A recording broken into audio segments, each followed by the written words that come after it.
En el nombre del Padre y el Hijo y el Espíritu Santo. Amén. Dios te salve, María, llena eres de gracia, el Señor es contigo. Bendita eres entre las mujeres, y bendito es el fruto de tu vientre, Jesús. Santa María, Madre de Dios, ruega por nosotros, pecadores, ahora y en la hora de nuestra muerte. Amén. Madre de la Divina Gracia, ruega por nosotros. En el nombre del Padre y el Hijo y el Espíritu Santo. Amén. Esta conferencia trata sobre el pecado y los efectos del pecado. Existe una actitud generalizada entre la mayoría de la gente de que una vez que comete el pecado, va a la confesión y todo termina. Pero hay efectos del pecado que continúan después de que dejamos de pecar y es una buena idea saber cuáles son para motivarnos a no caer en el pecado, pero también para que obtengamos una comprensión clara de cuando comete tipos de pecado. Hay tipos específicos de efectos que surgen de cada tipo de pecado.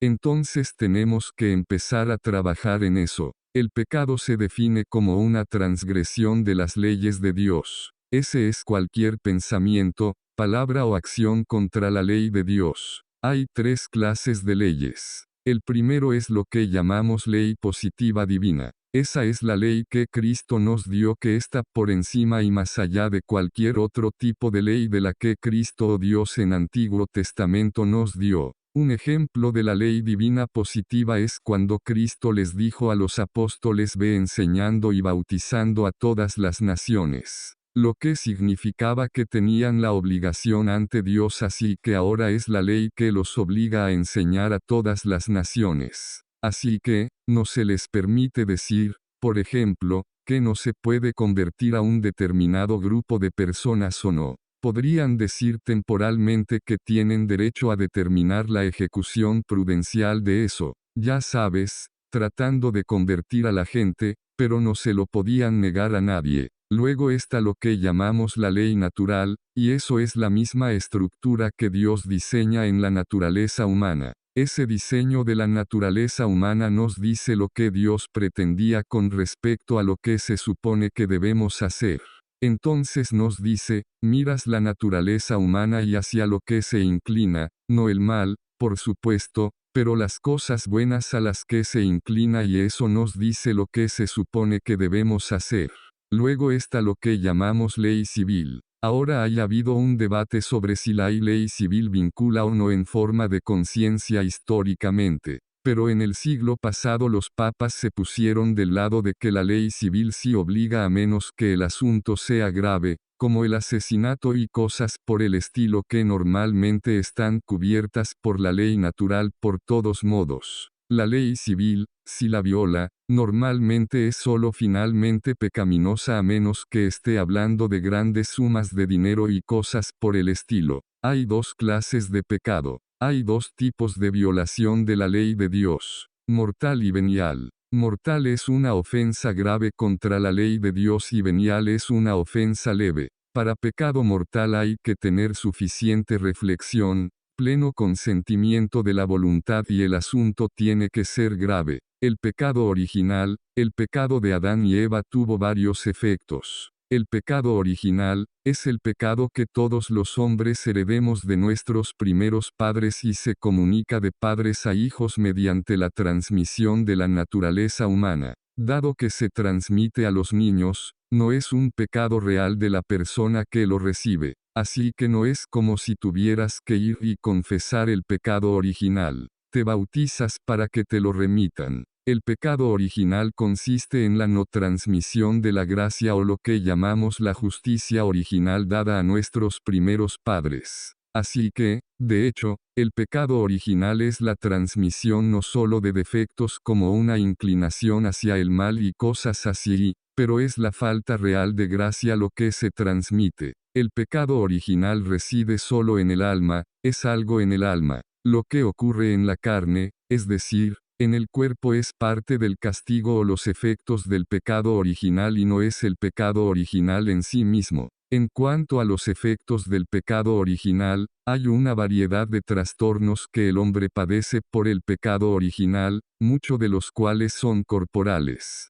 El hombre se ha vuelto desordenado por el pecado original y esto se manifiesta corporalmente en la muerte, la enfermedad, los desastres naturales y cosas por el estilo. Santo Tomás en un artículo de su Summa que los desórdenes de las potencias del alma, es decir, nuestras facultades que nos ayudan a hacer las cosas, se debe al hecho de que nuestra voluntad se ha apartado de Dios. Entonces, en cierto sentido, el castigo se ajusta al crimen. Dado que el hombre no fue ordenado a Dios, el hombre mismo se volvió desordenado. En otras palabras, hombre que debe estar subordinado al superior, que es Dios, sufre esa falta de subordinación de las cosas que son inferiores a las que son superiores. ¿Qué significa eso? Significa que así como el hombre no está subordinado a Dios, también sus facultades inferiores como sus apetitos, sus emociones no están subordinados a la razón.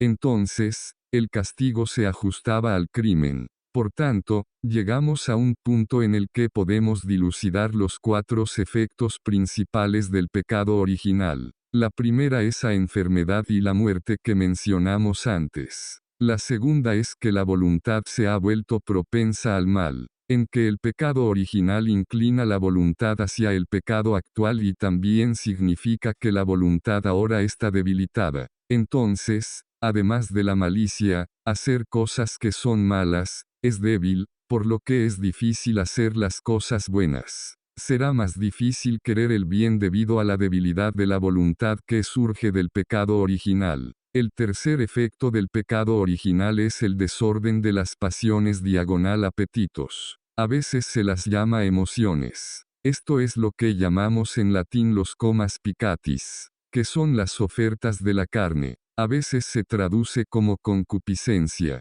Esto significa, como señala San Pablo, que la carne, es decir, las facultades inferiores se oponen contra el espíritu, es decir, las facultades superiores. Entonces los apetitos o las emociones no quieren obedecer nuestra razón y nuestra voluntad y tienden a irse por su cuenta porque el control de las facultades espirituales sobre el cuerpo se ha debilitado. La ley de la carne, como a veces se le llama, ese es el fomus piccatis, se convierte en un problema para el hombre porque instiga al mal. Las facultades inferiores tienen una tendencia a querer a salir y hacer cosas que son malas, entonces, los inclina a cometer pecado y es la inclinación de estos apetitos a lo que es contrario a la razón. Como resultado, todo tipo de pecados pueden surgir del hecho de que nuestras facultades inferiores no quieren obedecer a la razón.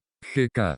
Chesterton dice que el hombre después de la caída es como alguien que salta sobre un caballo y corre en todas direcciones. Entonces, cuando intentas controlar el cuerpo, los apetitos y las emociones están por todas partes y la forma en que los tienes bajo control se llama virtud. La justicia original, que formaba parte del regalo de la integridad, mantuvo todas las facultades inferiores perfectamente subordinadas a la razón. Pero después de la caída ese regalo se perdió permanentemente. Así que para recuperar el orden de las facultades inferiores para estar subordinadas a las superiores, tenemos que tener virtud. Los que están bajo el castigo de la ley de la carne les será difícil superar este desorden y esto es lo que Santo Tomás llama la lagatio fomatis, es decir, las facultades inferiores dificultan ser domesticado. Ellos son difíciles de controlar.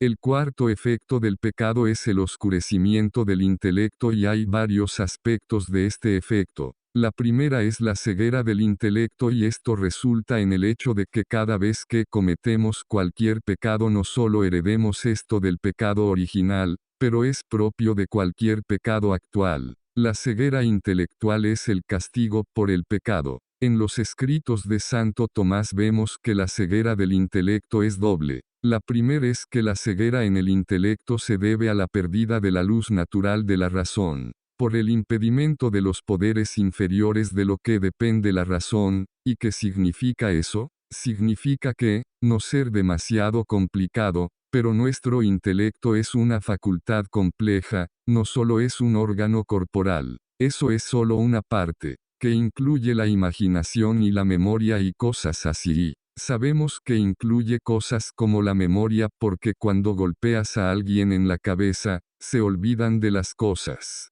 Pero luego hay una parte inmaterial o espiritual de la facultad que opera independientemente de la materia y esa parte de la facultad depende de la imaginación. Así que todo lo que fluye a través de la imaginación podemos tener algo de imaginación, pero luego podemos juzgar lo que pensamos de eso, así es como sabemos que estas dos cosas son distintas. Pero muy a menudo nuestro juicio se basa en lo que está en nuestra imaginación. Entonces, cuando cometemos pecado, esas facultades inferiores se desordenan. Un ejemplo perfecto es cuando la gente está tratando de orar. Ellos podrían saber que están tratando de orar, pero su imaginación está por todas partes. Esa es una señal de que es difícil controlarlo. Cuando eso sucede, tiende a cegarnos intelectualmente. No se puede perder por completo la luz de la razón, ya que mientras uno tenga la razón no la puede perder. La luz natural de la razón puede ser afectada por el pecado y esta pérdida de la luz natural de la razón es un castigo debido al pecado. En efecto, lo que esto significa es que el pecado nos hace estúpidos. Así que cuanto más pecas, más tonto te vuelves. Tal vez esto es solo una percepción medida que envejezco, pero me parece que nuestra sociedad se está volviendo más y más tonta cuanto más peca. A través del pecado nos obsesionamos y nos apegamos, en otras palabras. Contraemos imperfecciones espirituales en relación con las cosas creadas. Esto resulta en la incapacidad de la persona para considerar las cosas espirituales. Santo Tomás dice, porque te obsesionas tanto con lo creado que no eres tan libre para perseguir las cosas superiores. Esta es una de las razones del por qué Cristo dio los consejos de pobreza, castidad y obediencia,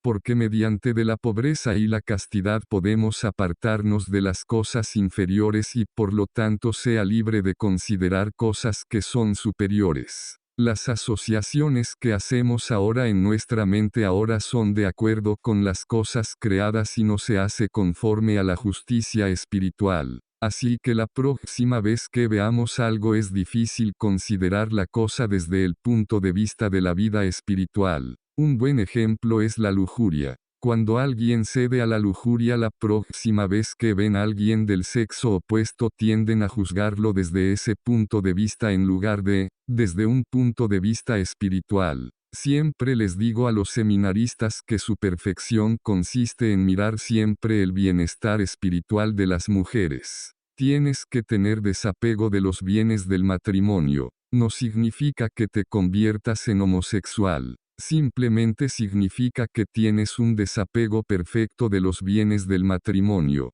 Cada pecado también oscurece el intelecto, no solo al pecado específico, pero también nos ciega al pecado que cometemos. Cuando comete un pecado por primera vez, obtiene algo de placer y luego, la próxima vez, recuerdas de memoria el disfrute que tuviste de eso y eso ciega tu intelecto en cuanto a lo mal que está la cosa. También nos ciega no solo al pecado específico, sino también al pecado en general. En la medida en que los poderes inferiores y nuestro intelecto están entrenados y habituados a no seguir la ley natural. En otras palabras, cada vez que cometemos un pecado, estamos fuera intelectualmente y también nuestras facultades inferiores están fuera. Por lo tanto tiene un efecto embrutecedor inherente, simplemente nos aturde las virtudes opuestas a cada vicio que cometemos. Así que cada vez que cometemos un pecado deja un hábito residual en el alma, que tiene que ser desarraigado y cada vez que haces el hábito, se pone cada vez peor y más fuerte, se llama vicio. Para revertir el vicio hay que hacer actos de virtud. Así que cada vez que cometemos pecados obtenemos estos vicios, nos volvemos tontos. A la inversa, cuanto más virtuosos nos volvemos más se evapora la ceguera del intelecto. En otras palabras, la visión más clara vamos a tener de estas cosas. Santo Tomás advierte que la vehemencia del placer venéreo y el placer asociado con la glotonería puede embotar la mente y los sentidos. En cuanto a los sentidos, mencioné esto anoche, el cuerpo tiende a ajustarse a las acciones del alma. Como resultado, el pecado puede afectar la agudeza de los sentidos y lo vemos en cosas desafortunadas, las personas que cometen pecados contra el sexto mandamiento. La próxima vez que lo hagan tienen que hacerlo con más vehemencia para obtener el mismo nivel de placer. La próxima vez que la persona busque el mismo nivel de placer debe hacer algo más vehemente y en consecuencia, la torpeza de los sentidos surge del pecado y esto puede afectar la capacidad de nuestro intelecto para saber, porque siempre sabemos las cosas por medio de los sentidos. Las acciones virtuosas, por otro lado, aumentarán el sentido y harán más capaces de proporcionar información y así conducir a un mejor conocimiento. Cuando una persona peca, se vuelve ciega al pecado y le resultará difícil ver que uno, que incluso está pecando, y dos, que esa forma particular de acción es pecaminosa. Le resultará difícil ver que tiene de malo esa forma de acción incluso cuando se le explica. Así que sentarás a la gente y dirás que andar disparando a la gente en un centro comercial es malo, no veo cuál es el problema, ese tipo de cosa. Santo Tomás también llama a esta ceguera una especie de oscuridad del intelecto que surge de la oscuridad del pecado. Así como uno no puede ver cuando no hay luz, el intelecto tiene dificultades para conocer la verdad cuando se oscurece por el pecado, no solo en a las cosas sobrenaturales, sino también con respecto a las cosas naturales. Esto es importante porque lo que esto significa es que la gente se vuelve más tonta cuanto más pecan. Santo Tomás hace esta observación que cuando alguien no tiene castidad, porque la castidad le da a alguien claridad de visión intelectual, dice que cuando no tienen castidad y podría saber el precepto general como la fornicación es inmoral, pero luego lo que pasa es, uso este ejemplo con los seminaristas. Betsy Sue viene y se precipita como juicio por el placer percibido que podría obtener de ello, y entonces Santo Tomás dice que en realidad cambia de opinión, que aunque en general no está bien, pero aquí y ahora está bien. Pero entonces la psicología de eso es que sigues haciendo eso, y eventualmente piensas que está bien todo el tiempo y luego no solo está bien, eventualmente todos deberían estar haciéndolo. Es ese tipo de cosas y puedes ver esa progresión que sucedió en nuestra cultura. Según Santo Tomás hay una cierta luz que acompaña a la gracia que se suma a la luz natural de la razón. La gracia ilumina la mente y fortalece la voluntad. La gracia nos ayuda a hacer lo correcto, así como a ver las cosas intelectualmente. El pecado resulta en la pérdida de esta gracia como también de la sabiduría. La sabiduría es el regalo del Espíritu Santo por el cual uno considera a Dios como Dios se ve a sí mismo. Una de las señales de que sabes que las personas son pecaminosas es ya no se acercan a Dios de la manera que Dios determina, pero quieren acercarse a Dios en sus propios términos. Por eso estoy a favor de la misa antigua, porque determina cómo nos relacionamos con Dios, y la adoración no está a la voluntad de la criatura para determinar cómo se va a relacionar con Dios. Digamos que el pecado provoca la oscuridad del intelecto por la pérdida de la gracia.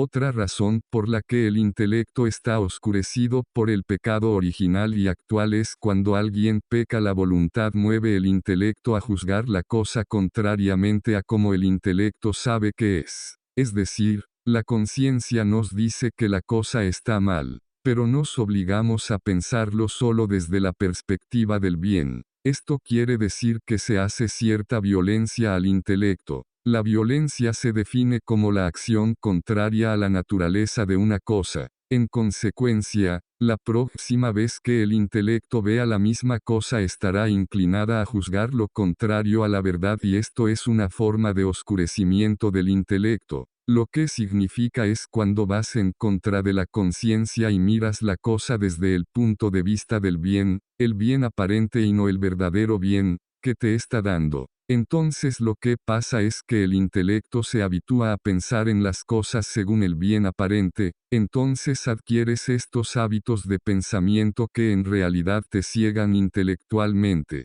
así que empiezas a pensar en términos de falsedad en lugar de verdad. Las personas que pecan constantemente, no solo que quieran ver la verdad, muchas veces simplemente no pueden verlo porque tienen estos impedimentos y hábitos en su forma de pensar que hace imposible ver la verdad. Esta oscuridad del intelecto también conduce a dificultades para llegar al conocimiento de Dios y cosas religiosas. Así que la gente que peca mucho y se acostumbra a pensar falsamente van a tener un entendimiento difícil de las cosas pertenecientes a Dios. Espero que esto no sea malicia de mi parte, pero siempre disfruto viendo las noticias en la televisión cuando hay un católico sólido allí quien dice que no es esto y solo ves esta mirada en blanco en el entrevistador.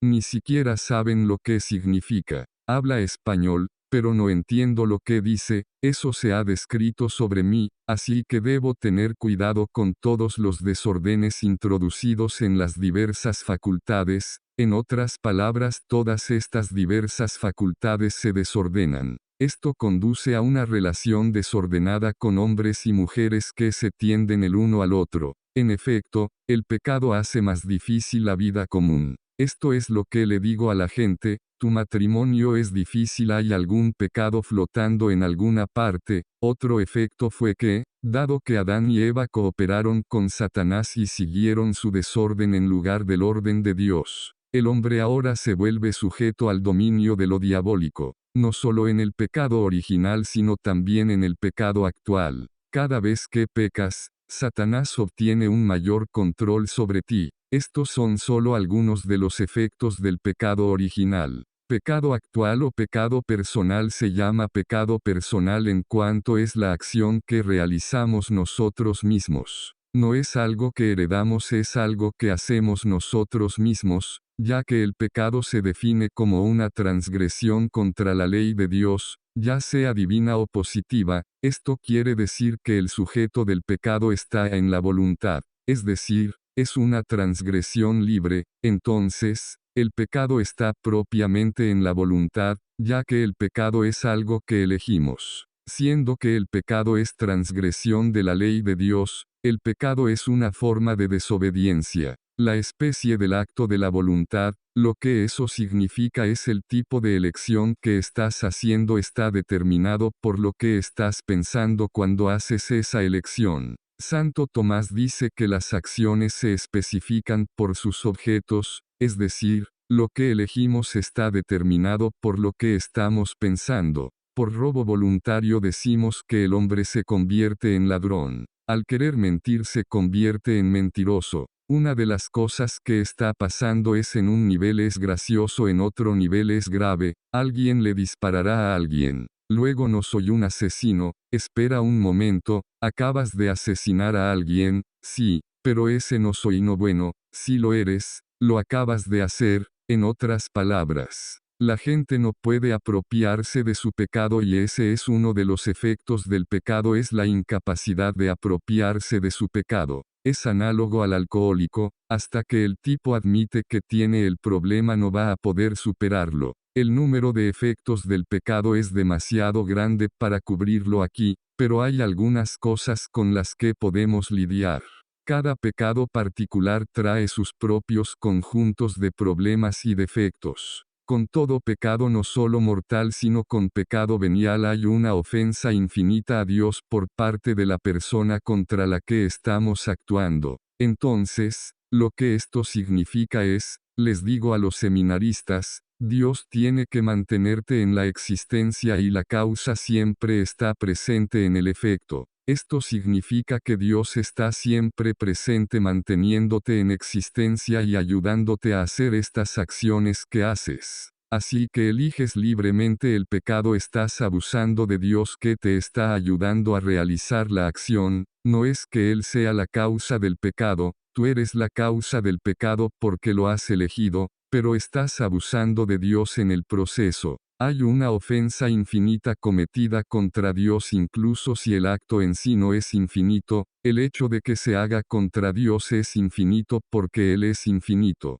El pecado vicia contra la felicidad perfecta e imperfecta. Cada vez que pecas, te quitas la felicidad que tienes. Santo Tomás dice que hay dos tipos de felicidad perfecta e imperfecta. Solo puedes tener felicidad perfecta cuando ves a Dios cara a cara. Pero en esta vida podemos tener una felicidad imperfecta. No significa que andes deprimido, solo significa que no es el mismo grado que en el cielo. Dice que hay dos maneras de obtener felicidad imperfecta. Por una vida de contemplación. Por eso, cuanto más rezas, más feliz te vuelves. Esta es la razón por la cual las personas en las órdenes contemplativas están siempre muy contentas y también, una vida conforme a la virtud nos hace felices, porque se ajusta a nuestra naturaleza y, como resultado, estamos funcionando correctamente y estamos contentos. Lo que esto significa es que cada vez que pecas vicias contra eso y te vuelves infeliz. El pecado es apartarse de la luz de la razón y de la ley divina y es contrario a la naturaleza de la razón.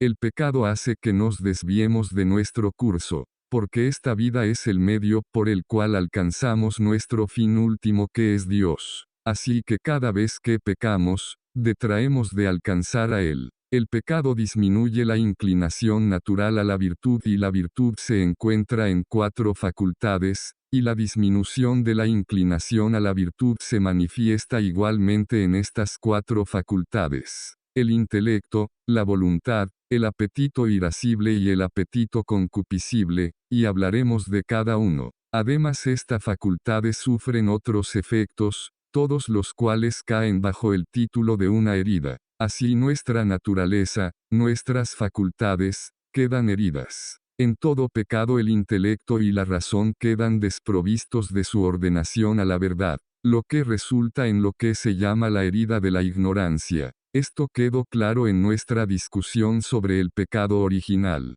Como todo lo que se hiere, el intelecto queda débil y despojado de su vigor en su capacidad de conocer la verdad. Entonces, cada vez que dañas algo, tiene dificultades para funcionar y eso es lo que le sucede a nuestro intelecto. La siguiente herida pertenece a la voluntad. La voluntad queda destituida en su ordenamiento al bien. Cada vez que una persona peca aumenta su tendencia al mal. Esta herida se llama malicia, que es la inclinación a querer el mal. Cuanto más se violan las leyes de Dios, más se fija su voluntad en el mal. La próxima herida pertenece al apetito irascible. El apetito irascible tiene las emociones de cosas como la ira y ese tipo. La próxima herida está en el apetito del irascible y se llama la herida de la debilidad. El apetito irascible es lo que nos ayuda a separar las cosas que son difíciles. Esta herida deja entorpecido el apetito irascible en su ordenamiento hacia el arduo bien.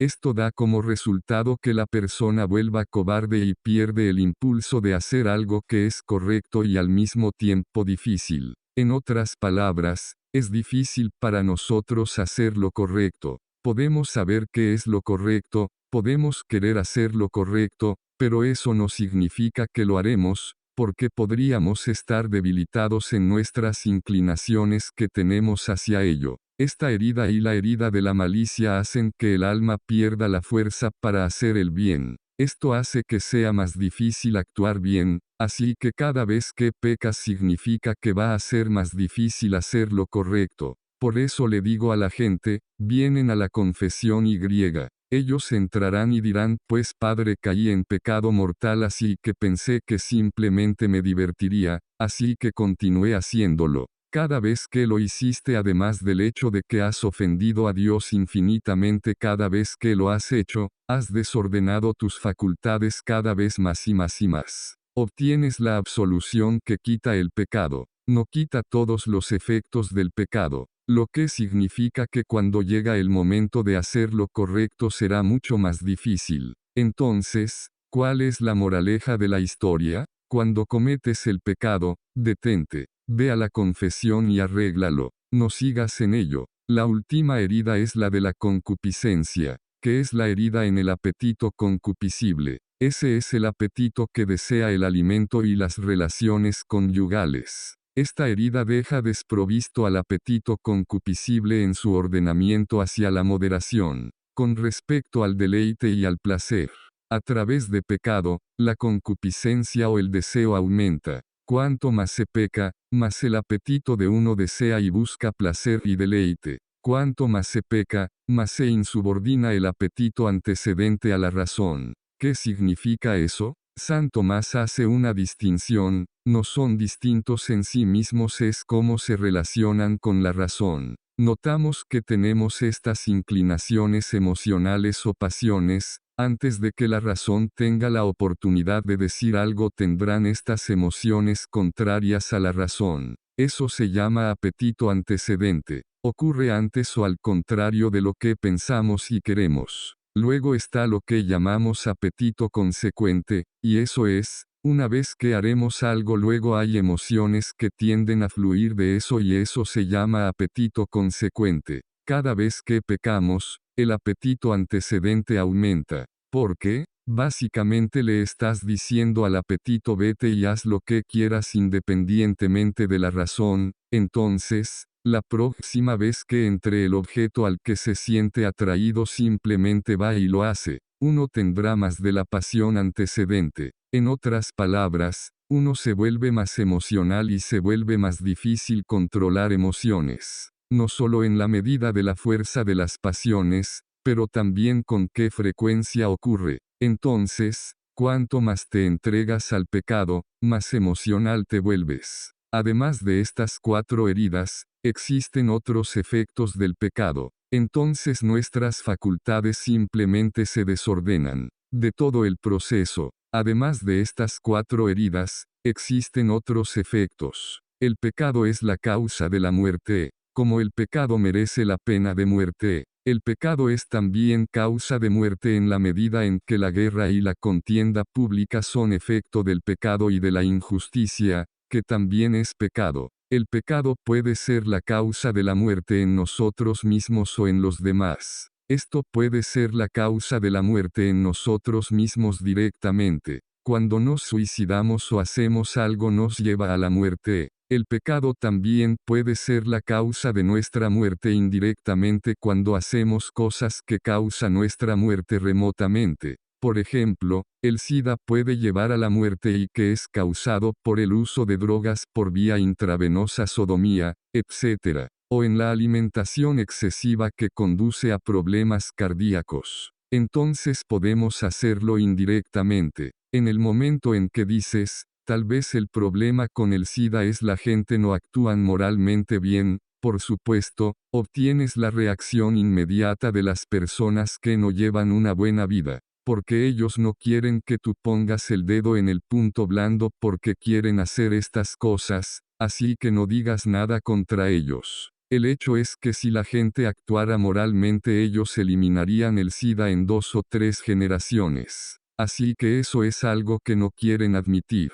Como el pecado reside en la voluntad deja una mancha en el alma entonces el alma carece de algo que debería estar allí. Ese es el orden correcto de la voluntad. En otras palabras, deja algo en la voluntad. Como resultado de ello, lo que deja es un hábito diagonal inclinación al mal. El pecado implica un apego malsano a las criaturas, y la gente se volverá irracional e incluso mentalmente enferma por su apego malsano a algún bien creado. ¿Ves esto? La gente se apega tanto a algo que tienen, si alguien viene y lo destruye, la persona se vuelve loca. Además el pecado engendra el vicio. Intelectualmente, en otras palabras, tenemos malos hábitos intelectuales, y a veces si se pone lo suficientemente malo, se llama enfermedad mental que es una incapacidad. La enfermedad mental es un conjunto de hábitos en la mente que imposibilitan que la persona capte una realidad en la verdad.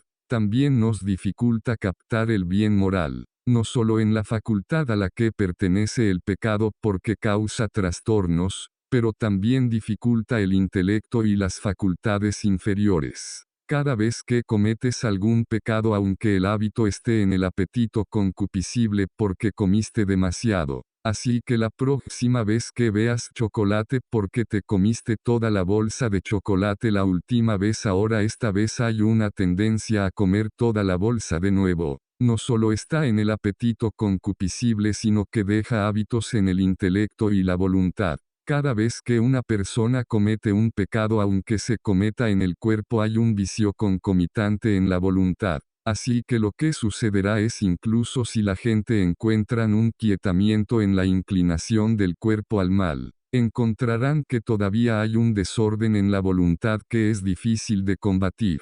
Santo Tomás dice: todo lo que va en contra del orden de una cosa priva a una persona de ese orden. Vemos la voluntad moviendo el intelecto en contra de la verdad. En otras palabras, el intelecto está ordenado a conocer la verdad. Si cometes pecado y le dices que mire algo desde un punto de vista falso, entonces el intelecto va aflojando ese ordenamiento hacia la verdad. En un nivel, estar privado del orden es simplemente una consecuencia natural de ello. Lo haces, te deja hábitos y estás en mal estado. Por otro lado, también hay un castigo. En este sentido, el pecado merece castigo. Santo Tomás dice que el hombre participa en un triple orden, de los cuales cada uno es pervertido. Este triple orden es esencialmente: cada pecado hace que una persona sufra en la conciencia por el remordimiento o el dolor de la conciencia. En latín lo llamamos vermis conscientias, el gusano de la conciencia. Está esa línea en las Escrituras donde Cristo dice: en el infierno es el lugar donde el gusano come continuamente, sigue carcomiendo a la persona, que se refiere a la conciencia. El hecho es que muchas enfermedades y trastornos mentales son el resultado de una conciencia persistente. Muy a menudo la persona trata de enterrar la conciencia en racionalizaciones o en negaciones. Pero el hecho es que el pecado castiga al hombre mentalmente. Para la recuperación y mantenimiento de la salud mental, y también para asegurarse de que puede percibir la verdad correctamente, una conciencia tranquila es absolutamente necesaria. El segundo efecto del pecado es que el hombre es castigado por otros hombres. El primer orden, en triple orden, es interiormente: tú mismo eres castigado interiormente por tu pecado. El segundo efecto del pecado es que el hombre es castigado por otros hombres. Es decir, su relación con otros hombres se ve comprometida. El pecado nos separa de los demás y dificulta nuestra vida comunitaria. Así, como resultado, el otro orden es vida comunitaria. Eres castigado al nivel de la vida comunal. La gente, ellos son gente muy enojada. Entonces, animarán a todos y los involucran, y luego se enojan porque nadie quiere estar cerca de ellos. Bueno, es el efecto propio de tu pecado. Estás siendo castigado por la gente en un orden natural porque la gente se está alejando de ti, porque la gente está muy enojado. Estamos privados del gobierno divino, lo que significa que estamos abandonados a nuestro propio desorden. Si el hombre no puede ser perfectamente feliz o imperfectamente feliz sin llevar una vida de acuerdo con las leyes divinas, es decir, según el gobierno divino, entonces los que pecan son consignados a la infelicidad. Cuando la gente dice que no cree que un pecado sea malo, todo lo que tienes que hacer es mirar si son felices. No es que digan que son felices porque el pecado nos ciega y dicen soy feliz. Cuando los miras y son miserables, descubrirás que solo una vida moralmente buena realmente trae felicidad. Entonces, una de las cosas que le digo a la gente es: una de las señales de que sabes que el movimiento feminista no está bien ordenado, todos los que se involucran en esto son miserables. Son gente muy enfadada. Como estamos desprovistos del juicio divino, somos abandonados a nuestro pecado y desorden. El orden es: la primera es interior, la segunda es la relación con los demás hombres y la tercera es la relación con Dios. Esto significa que el pecado es la causa de otro pecado. En la medida en que continuamos desviándonos de la ley de Dios, a través del pecado nos volvemos menos sujetos al gobierno de Dios. Cuando dijo, he venido a establecer el reino de Dios, quería decir que vino a establecer un gobierno en nuestra vida interior por el cual estamos sujetos a su gobierno y como resultado somos mucho más felices. Ya que Dios creó al hombre y al universo para la gloria de Dios y como son de su propiedad, entonces para nosotros violar ese orden que Él ha creado merece un castigo. Como todas las formas de castigo, no solo es punitivo sino retributivo. Es decir, La persona debe resarcir a la persona contra quien se cometió la injusticia. Por eso, cada vez que cometes un pecado violamos la justicia de Dios y debemos hacer retribución. Es decir, debemos devolver o restaurar la gloria debida a Dios, es análogo al robo. Dios creó esto para su propia gloria, cuando cometes un pecado le robas esa gloria. Deberías haber hecho lo correcto que da gloria, pero no lo hiciste y como resultado, le has robado, ahora tienes que devolverle el dinero, no es suficiente decir que lo sientes. Siempre uso este ejemplo, un niño le roba 50 centavos a su hermano y él tiene los 50 centavos y dice lo siento y el hermano dice que me devuelvan el dinero. No bueno, entonces no lo sientes. Parte de arrepentirte es que tienes que devolver el dinero. Tienes que devolver la gloria y es por eso que tenemos que hacer actos de reparación, tenemos que sufrir y hacer buenas obras para aumentar la gloria en este mundo para compensar de la gloria que le quitamos. Cada vez que cometemos un pecado tenemos la obligación en justicia de reparar a Dios. Esa es otra razón por la que le digo a la gente dejen de pecar, todo lo que estás haciendo es ganar más de lo que tienes que devolver. Dios va a sacar la justicia de ti en esta vida o en la siguiente. Lo que eso significa es que lo vas a hacer voluntariamente en esta vida o puedes hacerlo involuntariamente en esta vida y Dios te castigará y todos te mirarán y verán allí la justicia de Dios, así la gloria de Dios se manifiesta en la justicia. Le digo a la gente que hay ciertas personas en la vida cuya única razón de ser es que todos sepan cómo no ser.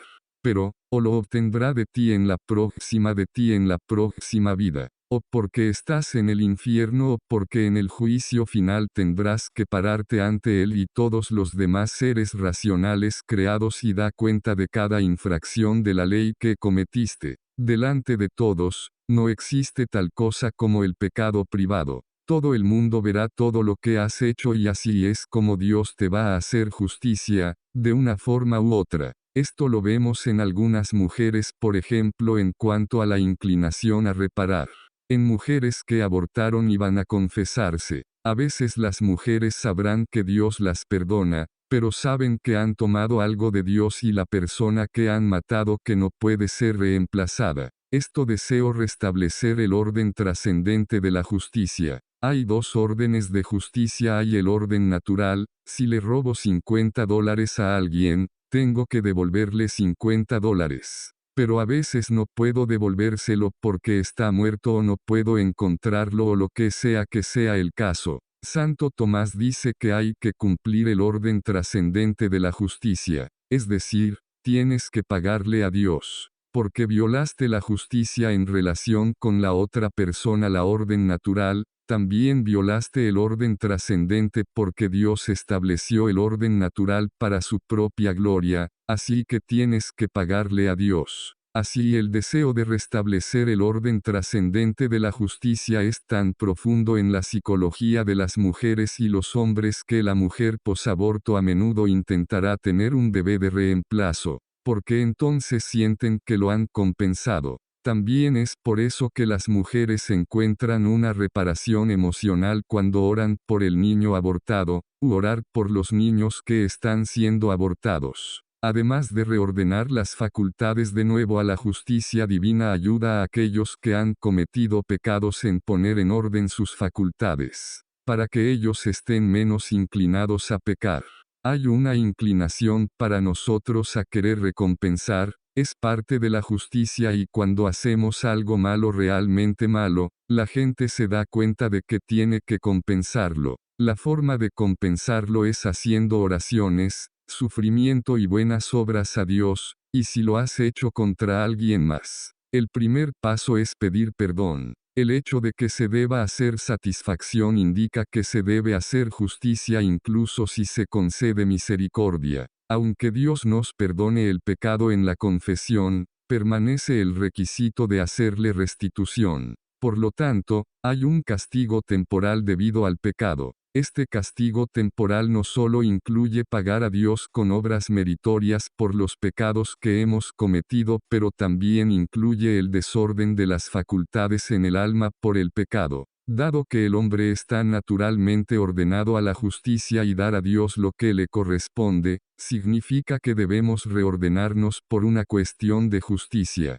Aunque encontremos en nosotros un desorden incluso si no cometimos un pecado y tenemos algún desorden en nuestras facultades ya que la creación está hecha para la gloria de Dios, tenemos la obligación en justicia de reparar nuestras facultades para darle gloria. De lo contrario, cometemos una injusticia con Dios. Este es un punto importante porque hoy la gente está diciendo, bueno, soy homosexual y no hay pecado en eso mientras no actúe en consecuencia. Espera un minuto, está bien. Eso es cierto si siempre has luchado contra las inclinaciones y has tomado medidas razonables para superarlas. Pero si no intentas enderezar tus facultades, entonces eres cómplice de este desorden que desmerece la gloria de Dios y eso es pecaminoso. Así que ser homosexual sin hacer nada al respecto es pecaminoso. Por supuesto, no puedes decir eso demasiado alto en el foro público,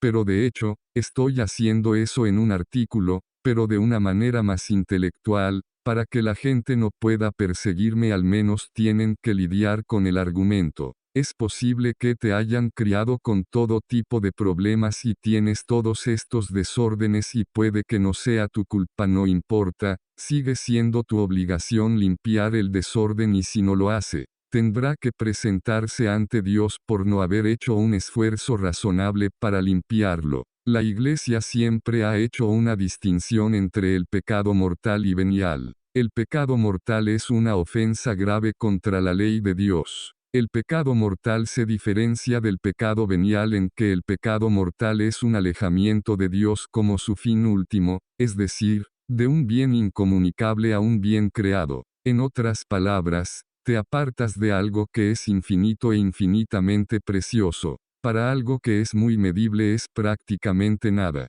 mientras que el pecado venial no representa un alejamiento de Dios como fin último. Santo Tomás dice, y al hacerlo, el pecado mortal sin embargo, pervierte irreparablemente el orden a Dios. Es irreparable porque una vez que el alma ha cometido pecado mortal y ha perdido la gracia santificante, no puede reparar por sí solo el daño que ha dejado en ello. Solo puede ser reparado por el poder divino, dice San Tomás. El pecado mortal provoca la pérdida de la gracia santificante, por lo que el alma no puede merecer nada en justicia ante Dios. Esto hace imposible que el alma repare el orden de la justicia cuando está en estado de pecado mortal. El pecado mortal hace que todos nuestros actos cuando estamos en el estado de pecado mortal sean sin mérito. A veces tienes gente que dice si cometí un pecado mortal y luego hice una buena acción y luego volví a confesarme obtengo el mérito por la acción que cometí en pecado mortal. No ahora, hay la opinión de que una vez que vuelves al estado de gracia los méritos por los actos que hiciste en el estado de gracia reviven.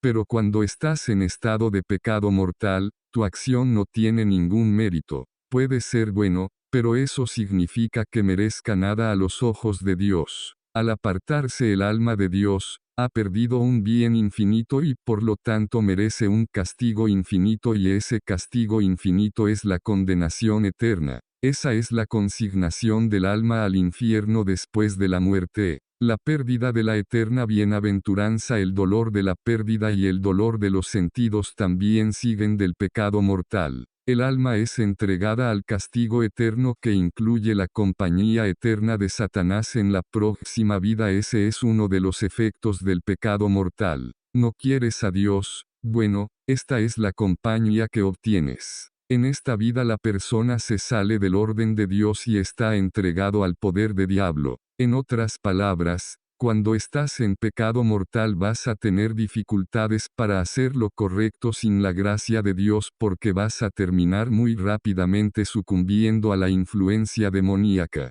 Esta ruptura de la comunión con Dios excluye del reinado o reino de Dios y lo convierte a uno en enemigo de Dios, así que ese es uno de los efectos del pecado mortal, te conviertes en enemigo de Dios, ya que uno está trabajando en contra de su orden y voluntad. Como enemigo de Dios, uno está sujeto a su justa ira. El pecado mortal resulta en la pérdida de todas las virtudes infusas. Una vez que estás en el estado de gracia, Dios te infunde virtudes en tu alma para que puedas llegar al cielo, a excepción de la fe y la esperanza que quedan, pero se pierde la caridad y también la templanza infundida y la prudencia infundida y cosas así. Justicia infundida, eso se pierden, también pierdes todos los dones del Espíritu Santo, lo que hace que sea más difícil por parte de la criatura ser movida por Dios. El pecado mortal tiene la capacidad de causar todos los desórdenes del pecado que hemos discutido.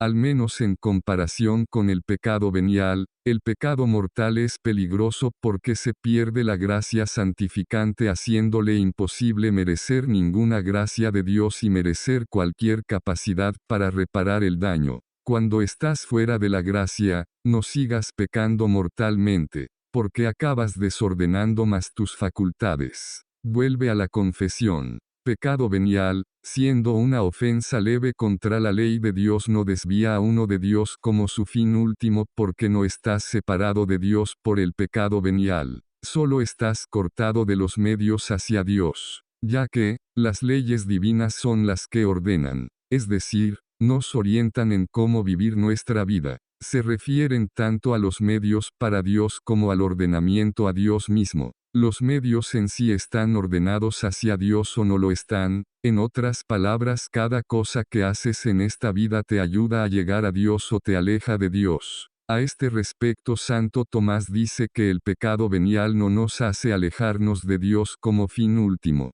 pero es una falla del lado de los medios, es decir, estamos haciendo acciones que no conducirán a Dios al mismo tiempo, no nos alejan de Dios porque todavía estamos en estado de gracia y lo veremos cara a cara si morimos. El pecado venial puede aumentar un hábito y una disposición. Si lo hacemos repetidamente puede conducir al pecado mortal y por lo tanto, se debe evitar. Como puede aumentar un mal hábito, significa que el pecado venial impide el progreso del alma en el ejercicio de las virtudes y la práctica del bien moral. En otras palabras, simplemente impide su vida espiritual. Esto siempre es un peligro porque a veces te encuentras con personas que, Santo Tomás dice que hay 3 etapas de la vida interior. La primera etapa es tratar de permanecer fuera del pecado mortal. Hay personas que llegan al punto en que se quedan fuera del pecado mortal y se duermen en los laureles y dicen que fue fácil. Pero el hecho es que no estás avanzando en tu vida espiritual. Siempre le digo a la gente que dejar de pecar no es el final de la vida espiritual, es el principio, es el primer paso. Tienes que dejar de pecar. Eso no es posible, sí lo es una cosa llamada gracia. A medida que comienzas a trabajar en ello y dejas de pecar, ese es el primer paso, eso se llama la vía purgante y luego hay otros 2 pasos que deben tomarse, se deben dar 2 pasos importantes antes de alcanzar la perfección. El pecado venial debilita también la virtud sobrenatural de la caridad en su ejercicio, no la caridad en sí misma sino en su ejercicio. En otras palabras, por el pecado venial establecemos malos hábitos en nuestra voluntad, lo que dificulta la realización de actos de caridad. Dado que el pecado se trata de los medios, manifiesta un afecto desordenado por los bienes creados. Es decir, provoca apego a los bienes creados, ya que impide el ejercicio de la caridad y las otras virtudes, causa tibieza de alma y así una persona está menos dispuesta a la recepción de la gracia. Cuando ellos cometen pecado venial, como todos los demás pecados, es una injusticia para Dios y entonces hay un castigo temporal debido al pecado venial. Hay que reparar tanto el pecado venial como el mortal. El pecado afecta a otras personas además de la persona que hace la acción pecaminosa. Nuestro pecado afecta a otras personas en una variedad de formas. Otras personas pueden ser el objeto de nuestra acción pecaminosa, o la acción pecaminosa que hacemos puede tener algún efecto desordenado sobre ellos. ¿Ves esto por ejemplo con los niños? Por ejemplo, cuando un cónyuge golpea al otro cónyuge, el pecado no solo afecta fisiológicamente a la persona, pero psicológicamente también. les hace más difícil llevar una buena vida moral. No solo eres culpable de tu pecado, eres culpable de los efectos del pecado, y si los efectos de los pecados son que esta persona hace que sea más difícil salvar su alma,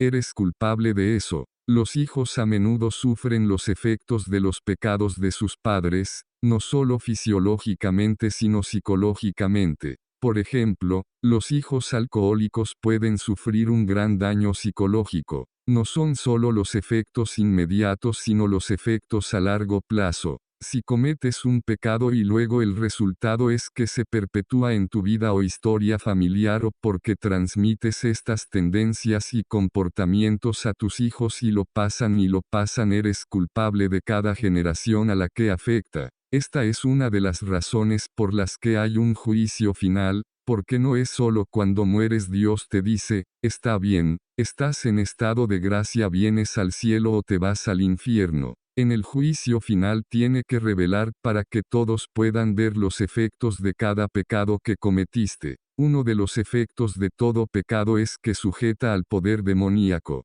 Eso pertenece también al pecado venial. Cuanto menos pecadores seamos, menos probable será que estemos sujetos a lo demoníaco. A veces la gente dice comillas como evito ser poseído. La gente escucha que puedes estar en estado de gracia y ser poseído. Dije, en primer lugar, que no sucede tan a menudo. Aunque sí suceda, puede que no se deba a ninguna culpa de la persona. Pero cuanto más santo eres, menos probable es que suceda. El último efecto del pecado es que no solo requiere una purga activa, eso es lo que podemos hacer de nuestra parte, tenemos que hacer todo para erradicarla. Así que cada vez que cometes un pecado, eso significa que has hecho más trabajo que tienes que hacer para arreglarlo. Pero el pecado y su efecto están tan profundamente arraigados en nuestras almas, que no es solo lo que nosotros podemos hacer para arreglarlo, es tan desordenado. El pecado es tan desordenado que corta hasta las profundidades del alma. Como resultado tienes que pasar por el paso de la purgación, es decir, Dios tiene que quemarlo fuera de ti, literalmente, es decir, tiene que arrastrarte a través de un sufrimiento intenso para quemar estas cosas fuera de ti. Significa que vas a tener que pasar un tiempo en el purgatorio. Tiene que pasar más tiempo en el purgatorio para que se queme. O tendrás que lidiar con eso en esta vida. Es decir, vas a tener que sufrir mucho en esta vida para que se queme. Supongamos que alguien en toda su vida nunca cometió un pecado mortal, todo lo que cometió fue un pecado venial. Todavía tendrían que pasar por el paso de la purgación porque nuestra alma, nuestras facultades no son suficientes para llegar a lo más profundo de nuestra alma y arrancarla de raíz. Dios tiene que hacerlo, solo tenemos que recortar la parte superior para que Dios pueda llegar a las raíces y arrancarlo, y por eso cada vez que cometes un pecado solo agregas a tu trabajo, agregas a lo que tienes que hacer y agregas a lo que Dios tiene que hacer para arreglarte. Así que la moraleja de la historia es, deja de pecar. Si te arrodillas te daré una bendición. Benedictio de omnipotentis Patris et Filii Spiritus Sancte superboset manieet semper. Amén.